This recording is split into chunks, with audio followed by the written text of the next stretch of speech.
Today we gather to honor the remarkable journey of Robert Taylor with Inter Miami, a journey marked by resilience, versatility, and an unwavering commitment to the beautiful game. Arriving from Norwegian club Brann ahead of the 2022 MLS season, Robert swiftly became a cornerstone of the Herons' attack. His adaptability allowed him to excel in various roles, be it as a winger, midfielder, or even as a fullback, demonstrating a flair for creativity and a relentless work ethic that endeared him to fans and teammates alike. Over 116 appearances, Robert amassed 18 goals and 18 assists, contributing significantly to the team's success. Among his many achievements, Robert played a pivotal role in Inter Miami's historic 2023 Leagues Cup victory, featuring in all 7 matches and contributing 4 goals and 5 assists. His performance was instrumental in the club clinching its first ever title. He'll be remembered for his many beautiful moments, including what is perhaps the most beautiful goal in club history in Week 2 of the 2023 season against the Philadelphia Union, or perhaps his deceptive volley assist to Messi against Orlando City in the Leagues Cup. Even into 2024, he continued to shine, earning the MLS Team of the Week with a standout performance against the Vancouver Whitecaps, where he scored and assisted in a crucial 2-1 away win. 3 points that proved crucial to Inter Miami's 2024 Supporter Shield and points record achievement. Beyond his on-field contributions, Robert's commitment to the Herons spanned the world as he chose this small South Florida side over his own national team, embodying the spirit of Inter Miami. As we bid farewell to Robert, we acknowledge his significant impact on the club's history. His legacy will endure in the memories of his decisive goals, his assists that sparked celebrations, and his dedication to the team's success. Thank you, Robert, for your contributions to Inter Miami. Your journey here may have concluded, but your place in the club's story is forever secured. We wish you all the best in your future endeavors with Austin FC and beyond. Once again, thank you.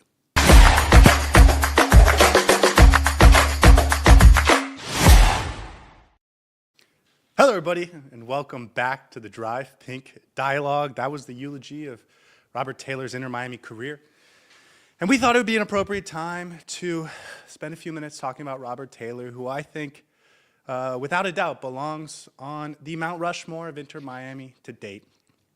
We'll also be talking about the 2024-2025 winter transfer window, how we feel it set the team up for success or failure moving forward, and what needs they solved and what needs they still have, what they might do moving forward. That is the plan for this episode, but we thought we would start with a few words about Robert Taylor, who I think, as far as club legends go for this very young club, Robert Taylor is one and deserves to be recognized as such. Saur, I know he was one of your favorite players, so I let you go first. How are you feeling? I was dreading the day that we had to do this episode, and honestly, I didn't think it would ever come. I thought Robert Taylor would end up finishing his career at Inter Miami, but alas, here we are. You spoke about the Mount Rushmore for Inter Miami, and for me, he's going to be the first player that goes on that Mount Rushmore.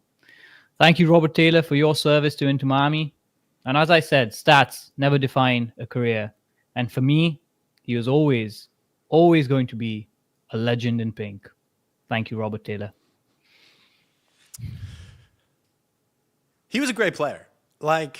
It amazes me that coaches, including Tata and including Javier Mascherano, didn't find more room for this player. As we were preparing for this today, we watched his highlights and we were thinking about some of these memories, and you can see this is a really high quality player that can do a lot of things on the football field. And it's amazing to me that we've gotten to this point where he kind of gets sent out on a minor note at the transfer deadline window without many people really expecting it, for allocation money. Now, he did get a commemoration post from Inter Miami, which I appreciated, but still, this is like a big player for Inter Miami as a club. He is top 5 in goals, top 5 in assists. He is number 2 or number 3 all-time in goal contributions. Huge player. It's so sad that it was such an unceremonious exit, because you want such players to be remembered forever, and you don't want them to exit with absolutely no sound, right? Of course, a Twitter post makes it work, but still, I think it wasn't enough. You spoke about his moments, and we watched his highlights, and the one that stood out to me was the goal that he scored in 2023, I believe, against Vancouver, where he was just put in behind. He ran go into for the it. left side, and then just with the first shot, straight into the top corner. And that was a quintessential Robert Taylor goal. So beautiful. And honestly, we could have used that in the CONCACAF Champions Cup when we played against Vancouver this season. And I am baffled, and honestly, I question why first Tata Martino and then Javi Mascherano completely sidelined this player. It wasn't even like he went off form or wasn't contributing in goals. He just silently got pushed aside, and then we never saw the same Robert Taylor that we saw in the 2023 Leagues Cup, especially under a coach who he performed for. Tata Martino saw what Robert Taylor is capable of. And I think last season it wasn't like we had players who were head and shoulders above what Robert Taylor is. Yes, you could debate that Gomez was a little bit better, but I think he deserved more minutes to just prove what he's capable of actually doing for this club. And unfortunately, I don't think he was given a fair opportunity. And honestly, happy that he's moving on to a new club where he can showcase his skills. And I hope the Austin fans truly appreciate him, because for us Inter Miami fans, he's always going to be remembered fondly. And I'm going to follow his career wherever he goes. So hopefully he has a really good career at Austin. And thank you for all the fun memories that he had for us fans at Inter Miami, especially that Leagues Cup run, which was in itself just legendary. I will say, I referenced the goal in the second game of the 2023 season against Philadelphia. And the MLS, unfortunately, did not post a ton of great highlights of this goal, but it is one of the most beautiful goals in the history of this club. Takes a volley off his chest, and then off the volley, just slams it to the far post from sort of the edge of the box. It was an absolute beauty. Obviously, his Leagues Cup run was incredible. And even last year, he had his incredible moments. One that doesn't get spoken about enough is last year in the CONCACAF Champions Cup, we are hosting Nashville in the second leg of our first round, and we're up 2-1 on the tie, and we're up by 1 goal in the overall and aggregate. And he has a really nice header, sort of just textbook, finds space, puts a beautiful header on it, gives Inter Miami a 3-1 lead in that game, and basically ends the tie from there.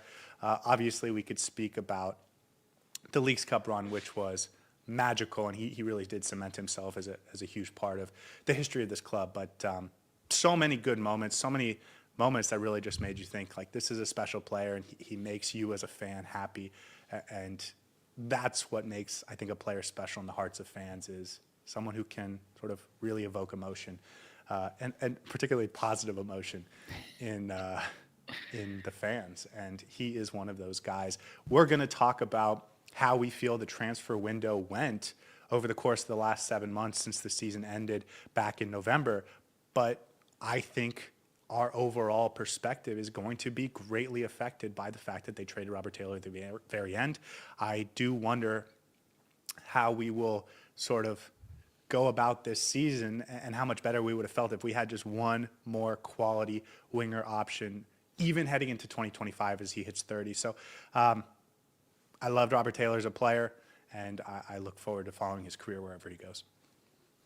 One last word on it. We've already spoken about his skills, what he did on the pitch, but honestly, even off the pitch, he seems like a really lovely guy, very professional. When he got unceremoniously shoved to the side by the club, by the coaching staff, you didn't hear anything from his side, right? He just continued to go about his business, and when he was given an opportunity, he performed, however few those opportunities were. So again, a thorough professional, always performed, gave his best for this team. And you already mentioned how he sacrificed his national team for the club. And that for me is, I think, the biggest sign of what I see in a player. And that's commitment and dedication, and just thank you for your service. That's all I'm going to say.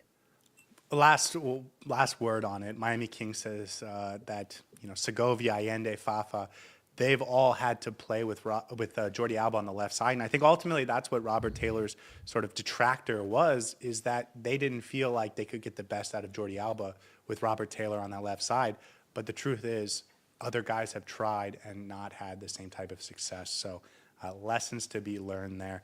A great player, great moments from Robert Taylor, and so. Last word on him. Thank you.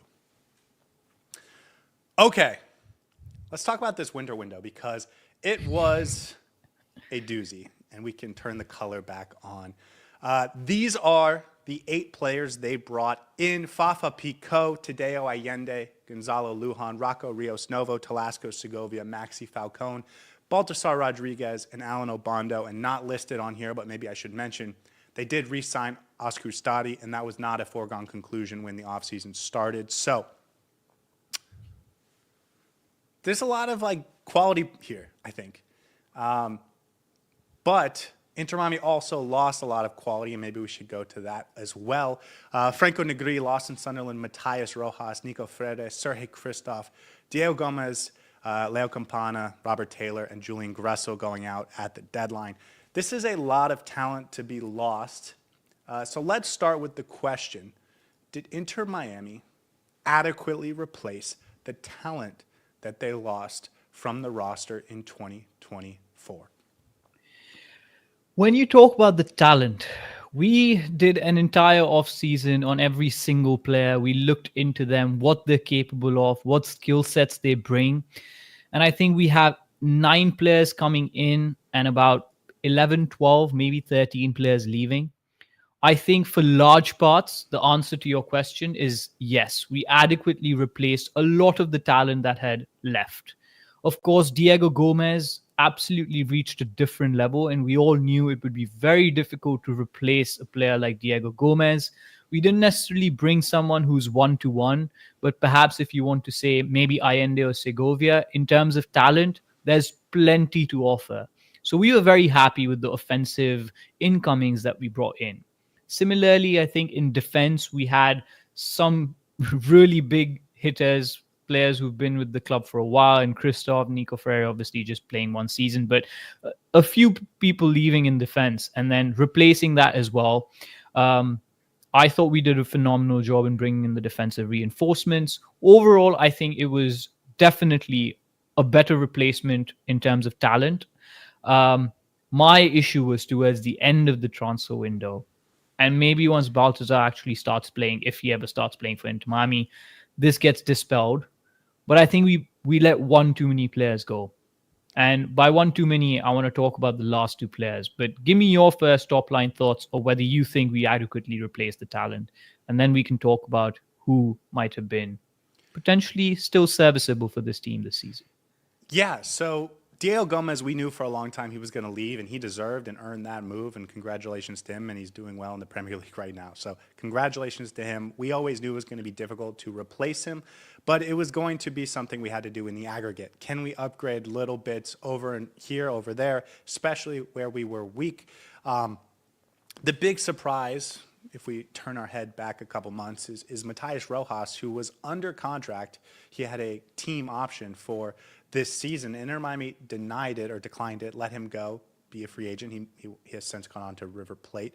That was the big one, I think, from a talent perspective. Obviously, Robert Taylor, Julian Gressel, Leo Campana, these are all good players that help you win games. But I also thought there was a large layer of sort of depth that was just stolen from this roster. Guys like Franco Negri, guys like sort of Christoph and Freire as sort of one center back, and then obviously some of the guys we mentioned. So it was going to be something they needed to do a lot of work on. They needed to bring in a lot of players. We thought maybe at one point they were going to bring in 10 players. I think once the goalkeeping situation became Ustadi and Calendar and they weren't going to add a goalkeeper or two, that number kind of drifted down to 8, and that's what they ended up with.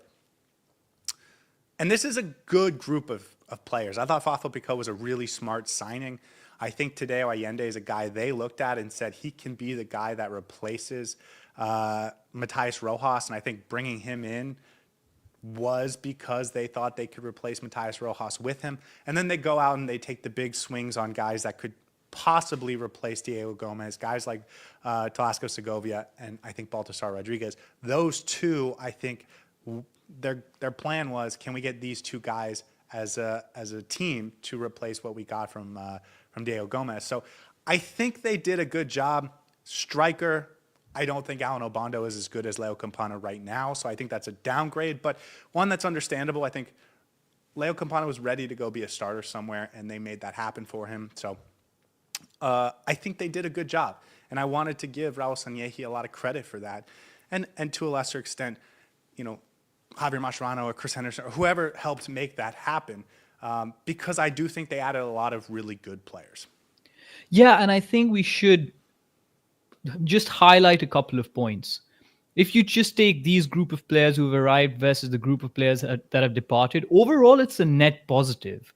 I We think so. talked about in the off season how Well, difficult it's going to be to replace some of these players that are leaving, because you do want to upgrade this team to a different level, and we knew there was something missing. And as you said, we could make aggregate upgrades here and there. And I think we managed to really do that in an effective manner, perhaps at the expense of maybe losing out on a backup striker like Campana. But let's be honest, we were lucky having Campana as a backup striker, because any other team in the league would have him as a starting striker. And I also don't want to revise history here on the Drive Pink dialogue, because when Inter Miami was firing on all cylinders, winning 9 games back to back, we actually spoke about how this team has leveled up to the point that players like Gresso and Robert Taylor are good players. Redondo is a good player, but they're not elite players. So we were having discussions about how some of these players that have been brought in are actually a really different level to what we've been used to at Inter Miami. Now, they haven't been consistent enough, so perhaps we do need to revise that statement a little bit. But I think the potential and the talent on paper is 100% there. And it's now up to the coaching staff to try and utilize that talent and make the most of the tools that have been given to them. Because even if you have all the tools available to you, if you use a screwdriver as a hammer, it's not going to work, right? So I think overall, net positive, the arrivals were very, very well thought out. And honestly, I would give this a solid 8 out of 10 for a transfer window. Maybe a couple of issues here and there, but that's always the case for any transfer window. It can always be better. well, and how much better would you have?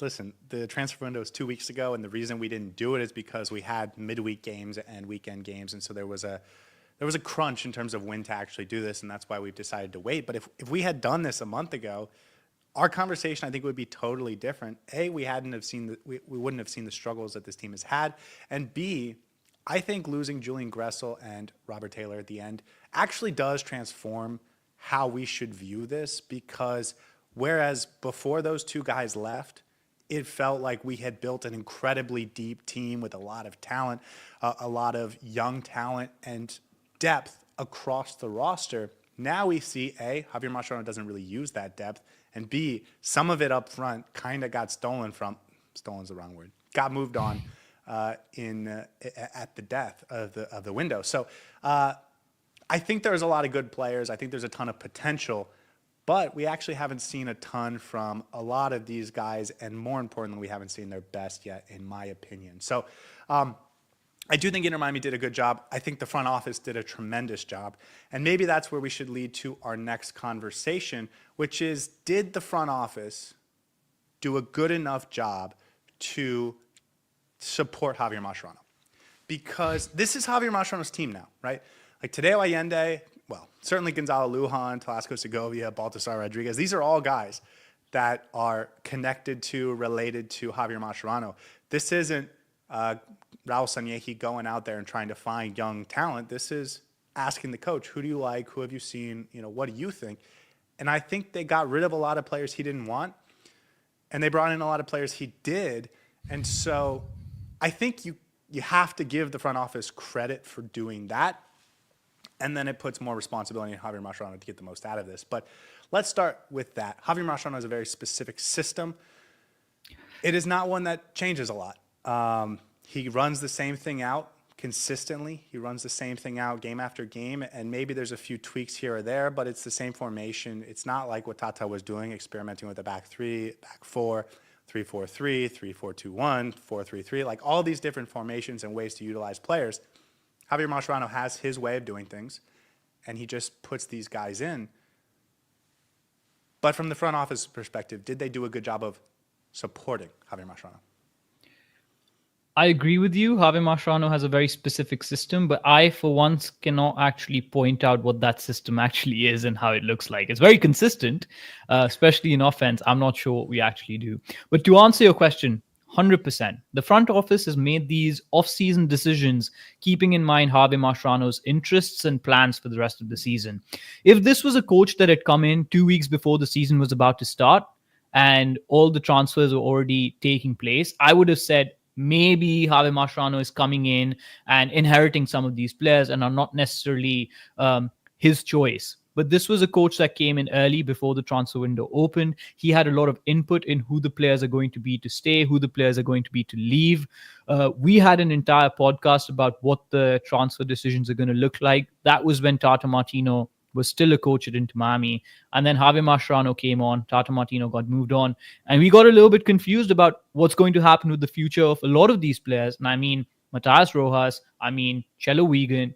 So this is a coach that came in at the right time. They made the right decision to change the coach at just the right time so that he has an input in how the transfer window shapes up.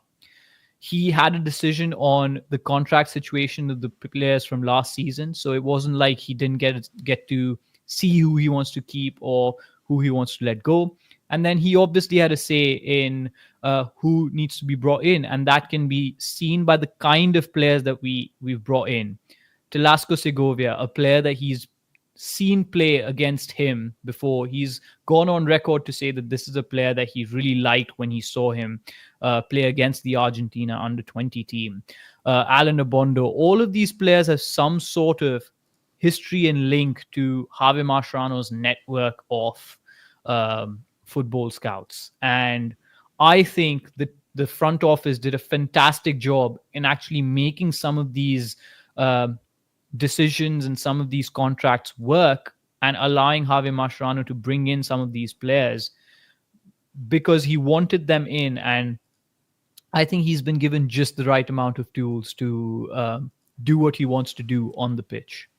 So going back, defense was the big issue last season. I think if you, I think anyone would have said that. They spent their one midseason addition on a center back. They had the ACL injury with Nico Freire.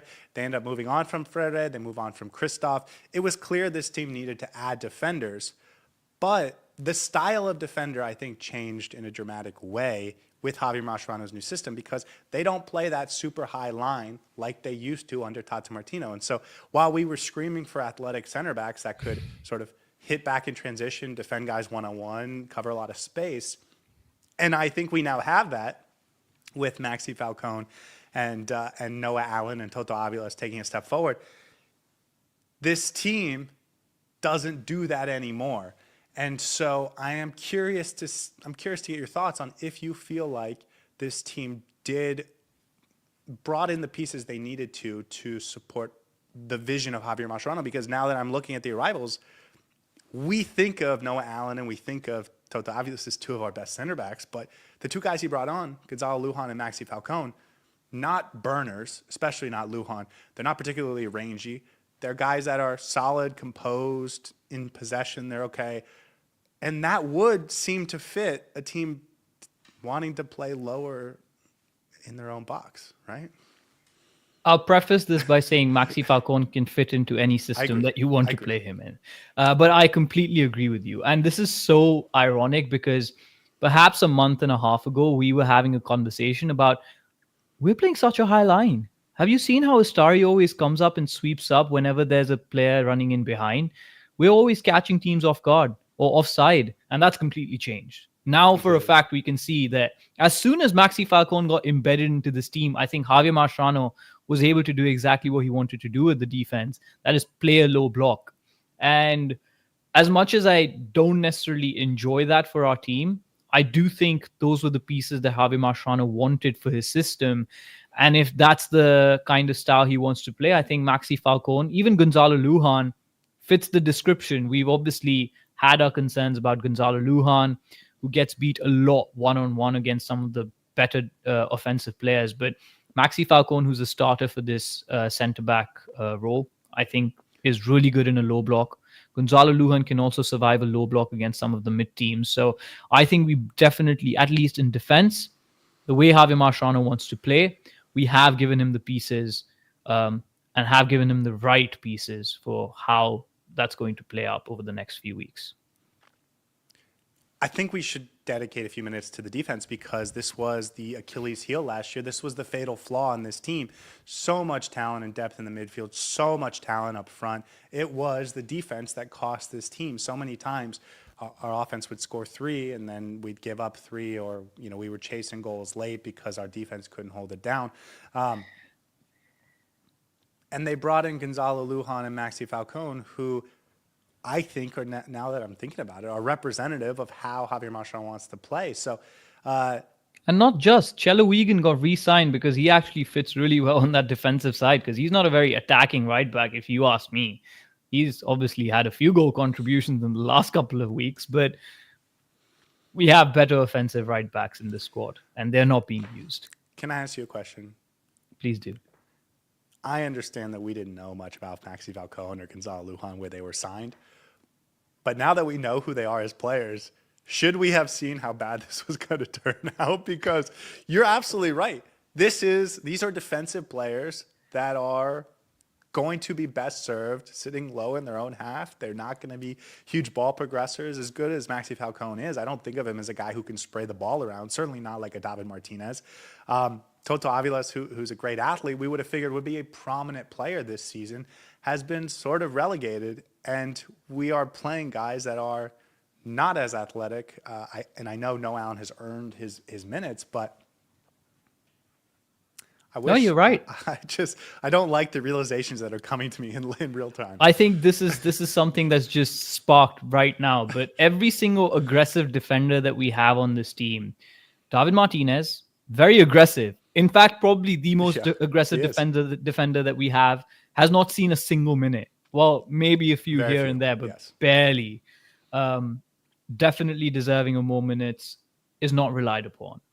Toto Aviles, who is also a very adventurous, I would say less so than David Martinez, but a more aggressive defender who likes to go to, likes to sweep up, likes his progressive passes from time to time, out of favor with Javier Mascherano. Ian Frey, very, very aggressive right back. So much so that he had that performance against Dallas where he showed that I can actually get involved in offense more so than any of our offensive players. And I don't think Javier Mascherano liked that. Noah Allen, I think, can play multiple different ways, which actually suits him a lot more because Javier Mascherano has seen that he has the, I don't want to say stability, but the girth and the solidity to play in that low block, physicality to play in that low block. And I think that's the kind of players he's looking at. Chelo Wigan, very similar sort of a build to Gonzalo Lujan and Maxi Falcone in terms of the physical, stays back, doesn't play too adventurous, and honestly passes back a lot, is safe on the ball. So perhaps now that we're talking about whether this front office has serviced Javier Mascherano by providing the right players, they have, and this was always going to be the trajectory. We just never got all these players in time. And once we did, with Maxi Falcone finally coming in for the CONCACAF Champions Cup, you saw a progressive decline in our defensive line, going back and back and back to the point now we're sitting back in a low block. And that's how Javier Mascherano wants to play. Whether that's symptomatic of him seeing that last season we were very exposed and got beaten on transition, perhaps. Maybe I want to give him a little bit of benefit of doubt for that. But he's gone from one extreme to playing a really high line to now playing a really low block. And I guess that's answer your question, right? I don't even know what my question is. I am just coming back to last weekend and thinking to myself, how did we end up in this situation? And it's becoming clear that we were always heading here. As we talk about Javier Mascherano as a coach, which is not the topic of this episode, who he brought in and who he wanted is, I think, a part of that discussion. Absolutely fits it. So we sit back a lot. Even Jordi Alba has not been nearly as aggressive as he was in years past, and as a result, his production has gone down significantly. And his play style, he's just not assertive enough on the pitch.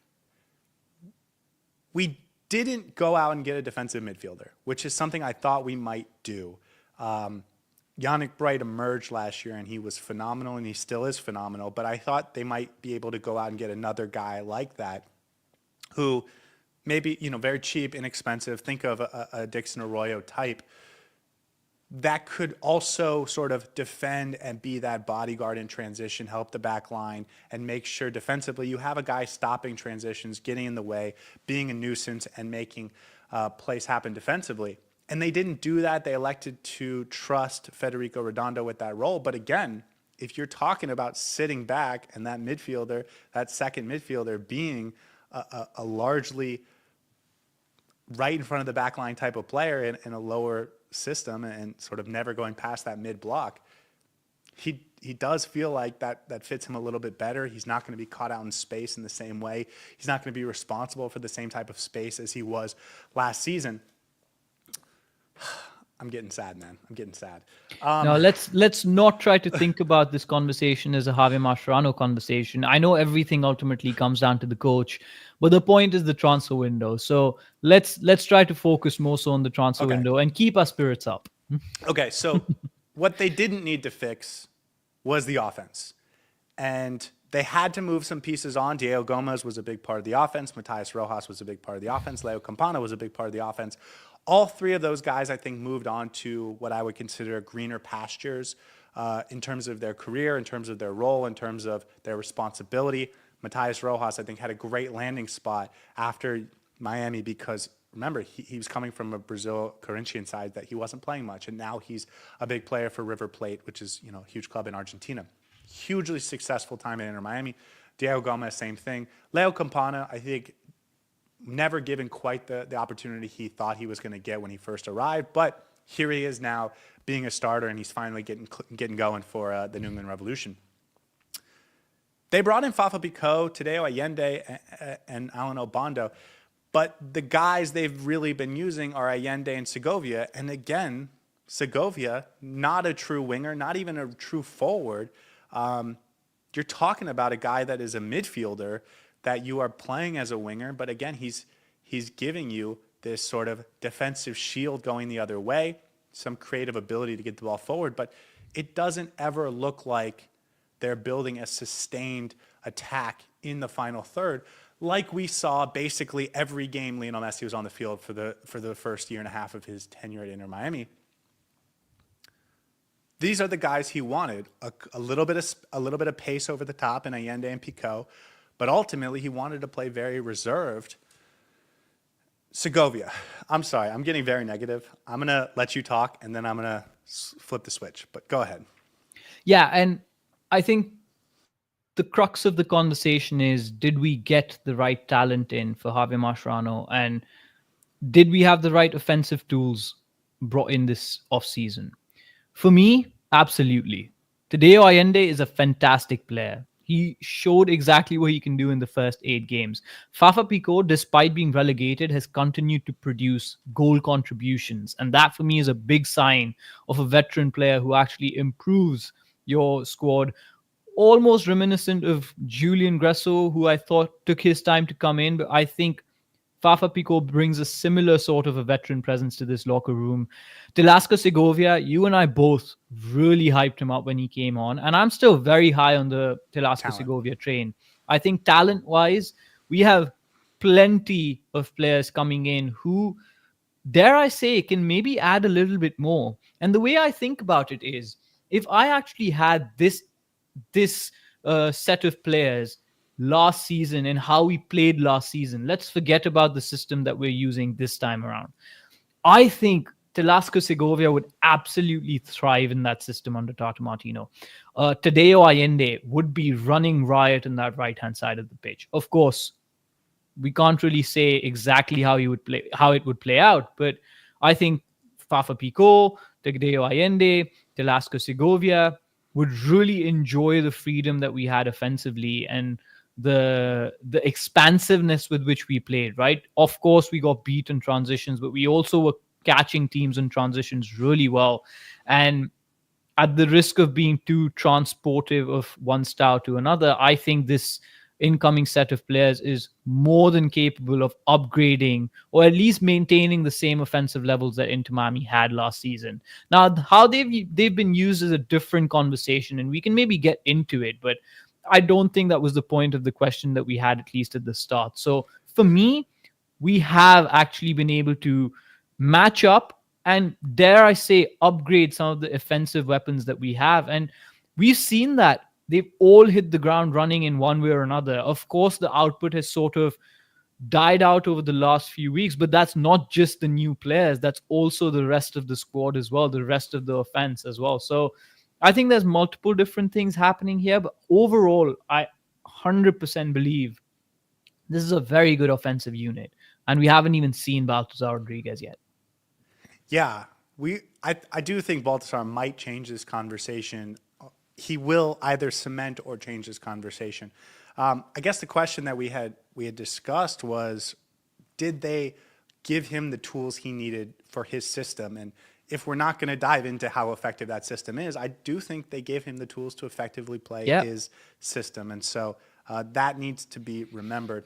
And so, what else could they do from here? Because, hold on, before I go there, I want to say, one of the other things that was a hallmark of last year's team was the incredible depth throughout the roster, too deep at every position, other than maybe right back when Ian Frey, in the periods when he wasn't healthy, they were basically too deep at every position. I was worried they were going to struggle to replace that, and while I think they had done a nice job up until the transfer window when they moved on Gressel and Robert Taylor, we also have seen a dramatic reduction in the use of our depth, even sort of game-to-game basis. It feels like we're getting plenty of the same substitutes, plenty of the same players playing, and some of the fringe players that I think are high-quality options are not getting an opportunity to play. But that's not sort of a referendum on how the window went. I think they did a good job of replacing that idea of having too deep at every position with the striker position taking a little bit longer than we wanted it to, and maybe with left back exposing itself as a weakness in terms of depth, because Noah Allen went from backup left back to starting center back. Maybe we don't have the depth at left back that we would have wanted, but everywhere else, I think this team has phenomenal depth. And so again, from that perspective, I think this transfer window is a huge success. Yeah, and again, we're probably nitpicking here. Left back, obviously an area of concern. Maybe even a defensive midfielder to play alongside or replace Yannick Bright at times. So there's opportunities to improve. But for an MLS side, this is incredibly deep. The word that we constantly use was versatile, because honestly, we don't just have depth, but players that can play in multiple different ways and across multiple different positions. Unfortunately, we haven't seen that versatility because Javi Mascherano doesn't use them, but that doesn't discount the fact that this is actually a really deep squad that can play in multiple different, that with players that who can play in multiple different formations and positions. So I think we did an incredible job in giving him the tools. I think we did an incredible job in bringing the quality of the players consistently across all 9 incoming players. I think we got exactly the kind of players that we needed. And overall, I thought it was a very successful and a very well-planned off-season and a transfer window. And rarely have we seen a team execute the plan that they have so successfully in the transfer window. Because last season, and I just want to end with this, last season we had plenty of question marks where we went from our first choice to second choice to now bringing in third choice. This time around, we heard the name. It happened in the next 2 days, and then it took 5 months for their visa to come in. But we got the player that we wanted to bring in. And I think that's a sign of executing the plan that you had going into the transfer window. Yeah, I will tell you, I was so impressed with Raul Sanyehi up until the middle of January when he sort of lost his job.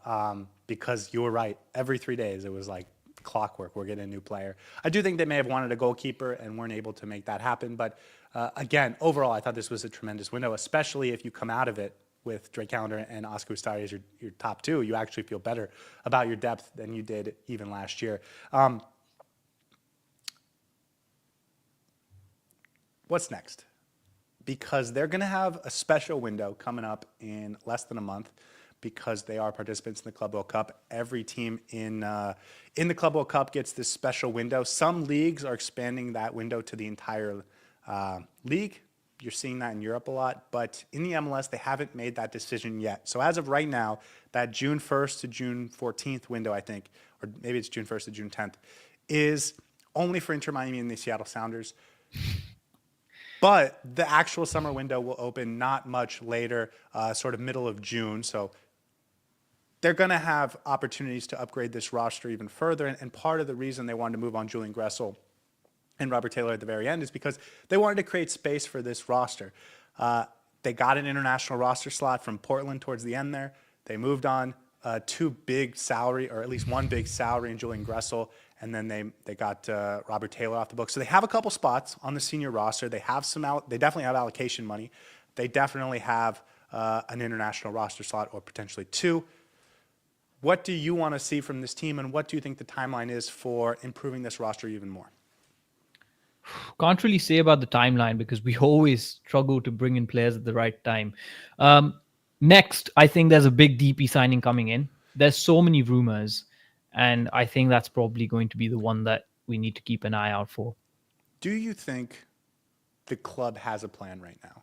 Or do you think they're going to wait and see how the next couple games, the rest of this month, we have 6 games. Do you think they're going to wait and see how that goes? I think they have a plan, which is probably going to get ripped apart if we don't improve our performances. So the plan is to continue the way that we started the season, that is winning games. And that's what they've based their summer transfer strategy on as well. But it could actually get affected by whether Javier Mascherano improves the performances and how we play over the next 2-3 weeks. Because if we don't perform well, I think the pressure is going to really surmount on them taking the decision on Javier Mascherano. And then you're stuck struggling and thinking about, okay, if we're bringing in a new coach, then the plans have to be based on the new coach. So everything just goes out the window and you have to restart the process all over again. That being said, I think they have a plan in mind and they're probably going to stick to it. And they have an understanding of, if not who the player is that they want to bring in, the kind of player that they want to bring in. And I think the first kind of player that's going to come in is going to be a big statement DP signing. So just to be clear, they don't have a DP slot available. Whatever type of signing that would have to be some real finagling. Doesn't mean it's not possible, but just FYI. But just to confirm, can we not switch our DP paths midway through the season if we want to? So if we can buy down a player or maybe have some sort of, I don't know. My understanding is that we already have 3 DPs, so we can't create another DP slot, and all 3 of them are above the TAM threshold. There's some disputes of whether Jordi Alba's salary is above the DP threshold or not, but I have seen some people that I would consider credible saying that we can't. So I will leave it at that, and we'll see moving forward. That doesn't mean we can't get a max TAM player. For example, Angel Di Maria was on $3 million at Benfica last year. It wouldn't shock me if he was willing to come to Inter Miami for 1.7 this season. I'm not saying he's the player we're going to sign, but I do agree with you. I think they're going to go big name hunting, and I think by moving on from Robert Taylor and Julian Gressel, that indicates it's going to be a forward player, especially with how this team has struggled offensively of late, and especially as some people have pointed out both in the chat tonight and over the weekend, how Lionel Messi doesn't look that happy to be playing on this team with the way they're playing right now. So it wouldn't shock me at all if the goal is, let's go bring in a big name winger that can play alongside Messi, alongside Suarez, alongside Segovia and Allende, or one of the two, and fill that, what I would imagine would be left wing role. I think that's their plan for this June window, when they're going to have the appeal of playing for the Club World Cup. You want an Angel Di Maria to come for cheaper? Say, hey, this is your opportunity to play in the Club World Cup.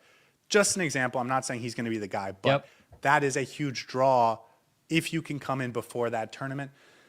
After, I think, is when we're going to start to see some of the smaller tweaks to the roster. One of the big name storylines that I think we should pay attention to is that David Martinez option to buy/end of loan, which ends in the summer, which is unfortunate timing for him, but I do think that means we're going to have an open spot on the roster, an international roster slot from him, and a need at center back. That feels like something the team will address not in this June window, but when his contract or his loan expires at the end of June, heading into that July window. That is one spot I would be shocked if we don't go after in the summer window. And by doing that, perhaps depending on the kind of centre back that comes in, maybe or maybe not, we sign another left back, because obviously Noah Allen has transitioned into a centre back. So that sort of leaves us a little bit vulnerable on that left back side. But if we're bringing in a starting level, starting caliber centre back like Maxi Falcone, perhaps, then that might not be a decision that we make. But for me, I think left back or a centre back based on David Martinez's departure is a must. Maybe somebody who replaces who is able to deputize for Yannick Bright in the middle, perhaps as a defensive midfielder. And then, as we said, if not a DP, then a statement signing on that wing is a must, because we spoke about the depth, but honestly, in the last few games, when you look at the bench, it feels a little bit thin It's in not the terms of our bench. attacking It's the options. starting lineup doesn't feel Yes, as high robust. level as it should. And if you move Yeah, one of those guys from the starting 11 to the bench looks phenomenal. It's exactly. that high end high end ceiling The from the output, yeah. starting 11. That's the name I would keep in mind, but I have no reason to think that other than just all the connections you could make and the salary expectations and all of that. Inter Miami, I think, wants to make that summer statement signing. I think that's the plan for Inter Miami as a club. We want to make sure Messi continues to feel like we're investing in this project. We want to make sure we're bringing in guys that he feels he has good chemistry with and he feels will help him achieve the things he wants to do while he's here. And I think they want to use the Club World Cup as an opportunity to establish themselves as not just a player in the MLS, but a player sort of on the international scale. No one thinks River Plate is as good as Chelsea or Manchester City or whatever, but there's a ton of respect for a River Plate or a, Palmeiras, or, there are big clubs around the world that people don't expect to compete with Real Madrid, but they still have a ton of respect for because of the dominance they've shown in their local region. And I think Inter Miami wants to be that in the MLS. Can they be the club that everyone respects as top dog in the United States? And I think this is an opportunity for them to make that statement. I think they want to make that statement. So I expect them to try and get something done for this June window. Moving into the summer, center back feels like the obvious option. The other thing is, now we've gotten an opportunity to see what Javier Mascherano does. Do they do something at right back? Like, does he trust Ian Frey to be the deputy? Does he trust Luis Suarez? Like, I think he does. And so when we think of the way Javier Mascherano plays and the lack of rotation that he employs, it does limit what you would expect this team to go for. And the other position I'll add is goalkeeper. They did want a goalkeeper in the winter, and it wouldn't shock me if they tried to get one this summer.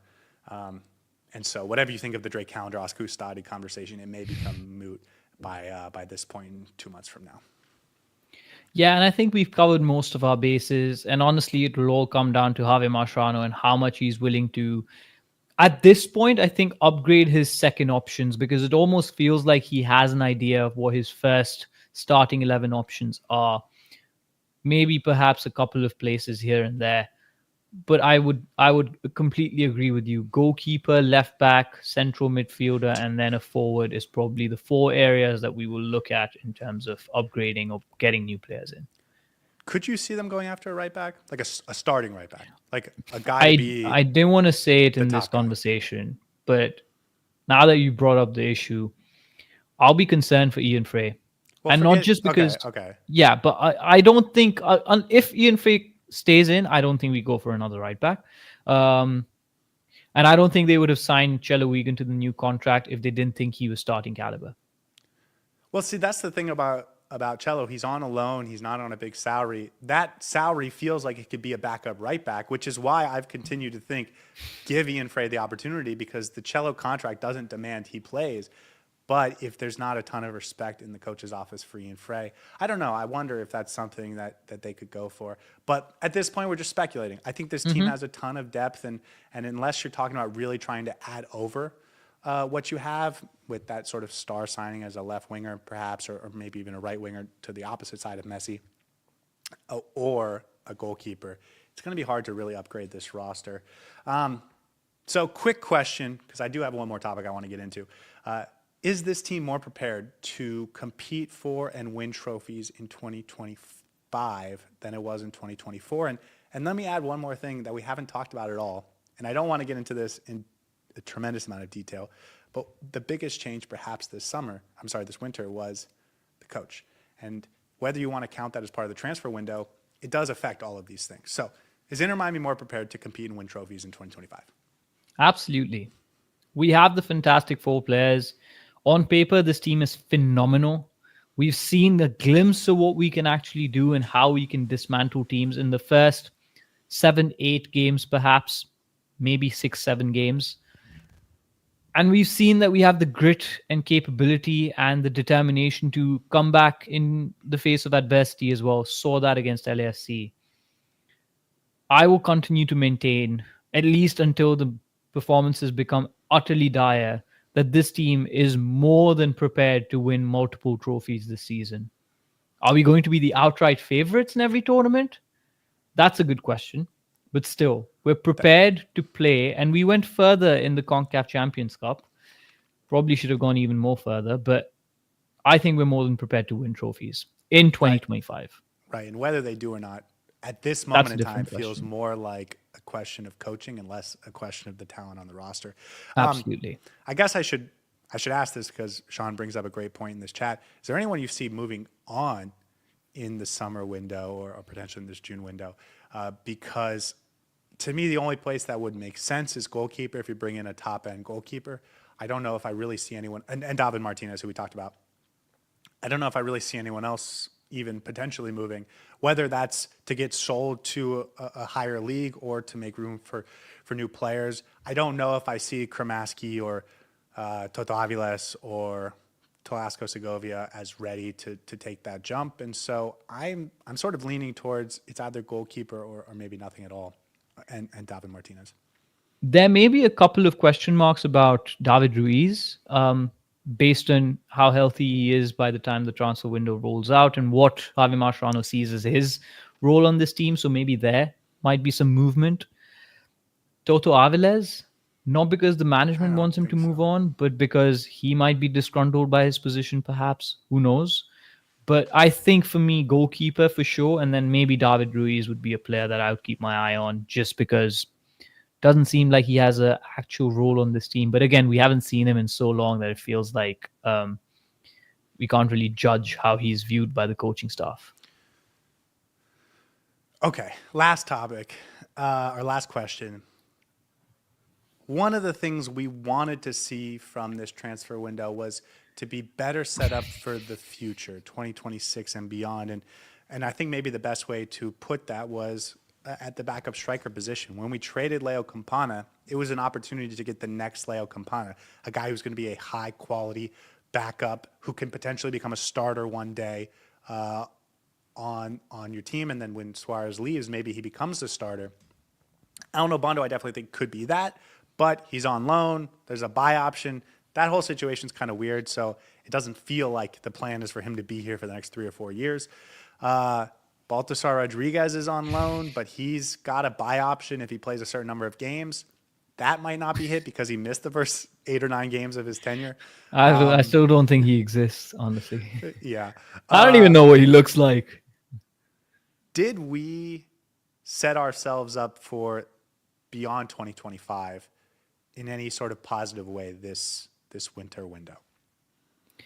There's still a lot of question marks about the long-term future of this team. And I say that because there's a lot of players that I think are performing really well to potentially deserve a move abroad. Noah Allen, of course. I think Yannick Bright is probably gunning to go abroad eventually as well. We had Toto Aviles, who was obviously on the list. Eventually, I think he's going to move on. Benjamin Kremaski has seen interest from abroad. So I think we're going to lose a lot of talent. If not this year, then maybe next year. So I think there's still a lot of work to do in replacing some of the players that we think are eventually going to move on. So I don't know if we set ourselves up for success there.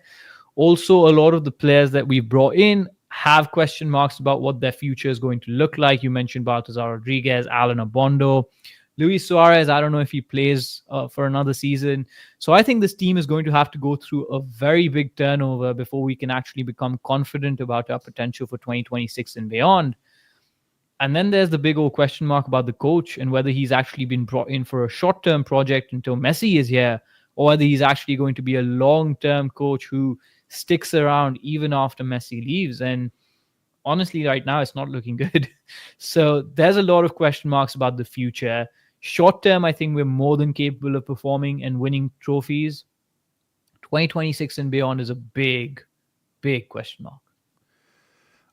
I agree with you, and I look at some of the young players we brought in. Alan Obondo listen, I would love to have this player for the next 4 years, but I just don't think that's going to happen with the current setup. We will see what Baltasar Rodriguez is. I will be honest, I've said this a couple times. I have low expectations. I really was excited for him because of how much Javier Mascherano wanted him, but that no longer gives me positive feelings.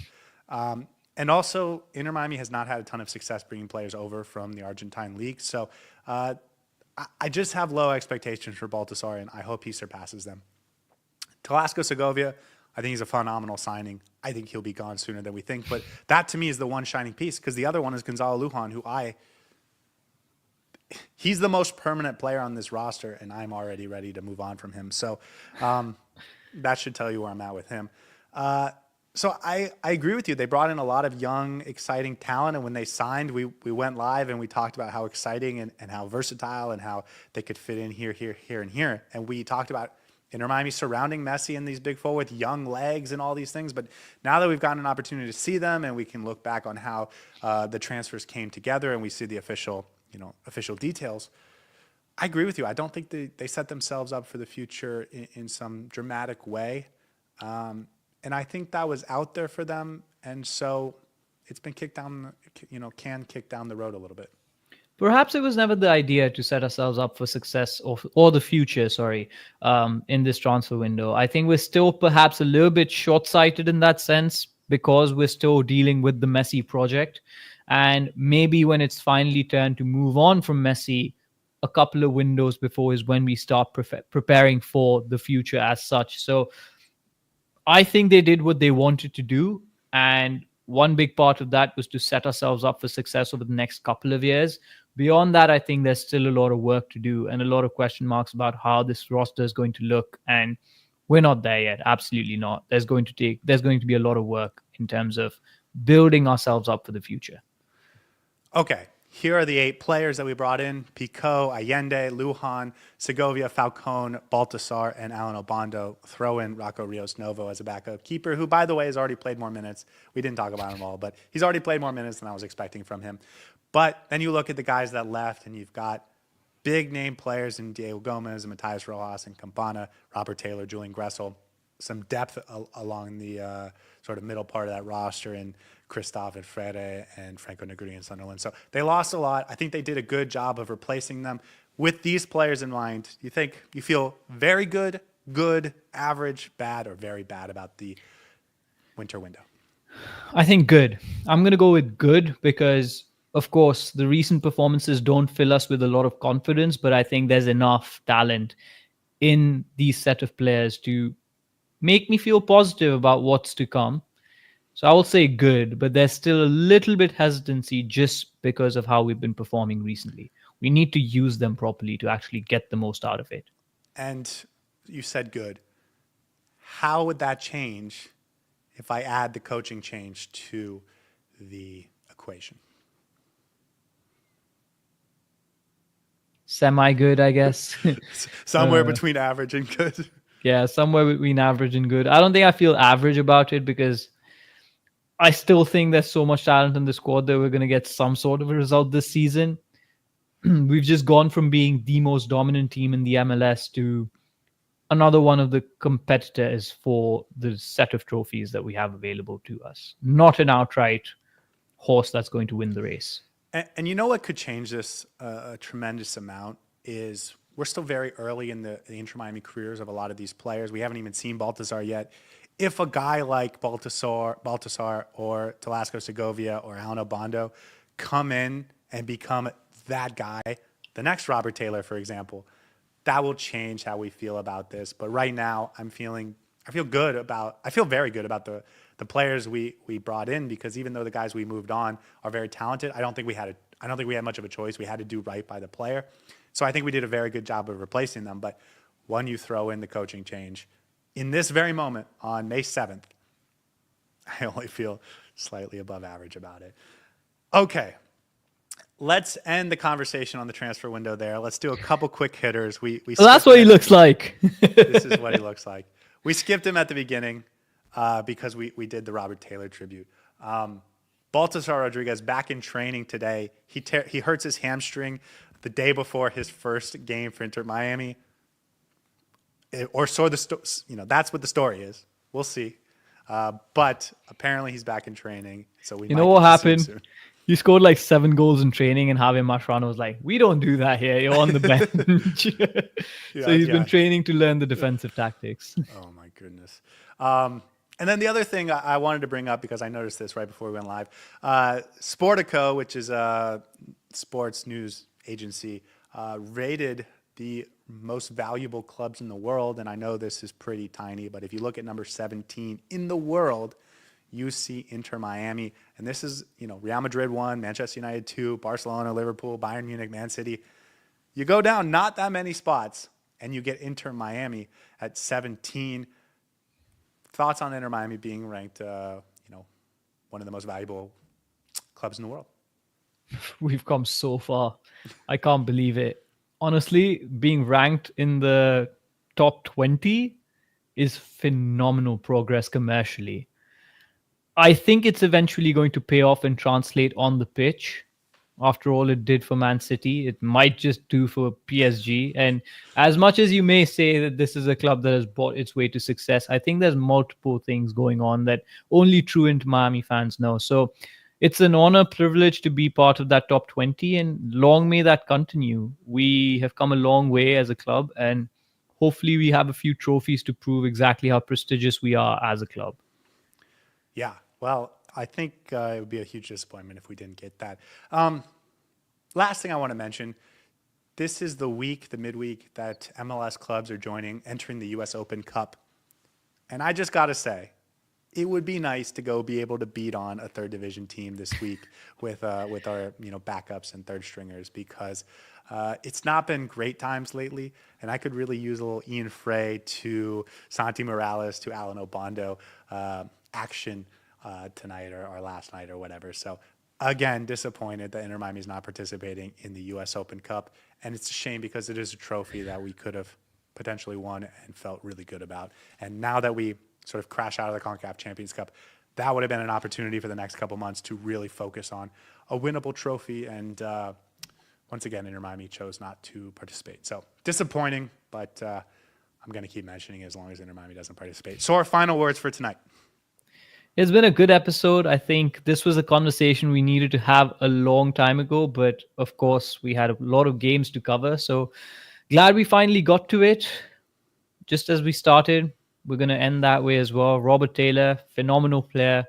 My favorite. I'm just going to be so sad that I never have to draft him again whenever we do the next draft, because as you know, I've loved watching him play, and for me, he's a utter professional and a legend of the club. So thank you so much. And honestly, I feel like this conversation about the transfer window was really good in understanding where Javier Mascherano is as a coach for Inter Miami. Whether that's good or not, that's a different story and a conversation, but I can start to rationalize why there are certain things happening around this club. So it was a great conversation, Scotty. I always love these midweek episodes, and I know we dressed up for this one, but don't you guys expect us to be dressed every single episode, because we're going to go back to be looking like goofballs in the next few episodes. I'm glad you enjoyed. I hope you enjoyed, and I'm glad you joined me for this conversation. What are your last words? I have a question, because we got some Law and Order. We got some Men in Black. And Upcode says here at the end, we look like entry-level hitmen. How did you feel about wearing the suits today? I felt phenomenal. I felt so clean, and maybe it reflected in the way I was talking, but I felt very clean. Yes, I agree. I feel good about this. Now, am I wearing suit pants? No. No, I'm not. Absolutely But not. the tie looks great. We look great in the jackets, and I thought it was appropriate. And it was appropriate for Robert Taylor. So let's wrap it up there. Guys, we'll be back for the pregame show before this weekend's game. As always, 1 hour before kickoff. We will see you guys there. Until then, have a lovely week, and we'll see you guys next time. Hey everybody, thanks for tuning in. Do us a favor and hit that like and subscribe button. Since our first viewer, sharing this with you all has been the very best part. So from the beginning until the end, thank you for being a part of this and have a wonderful day.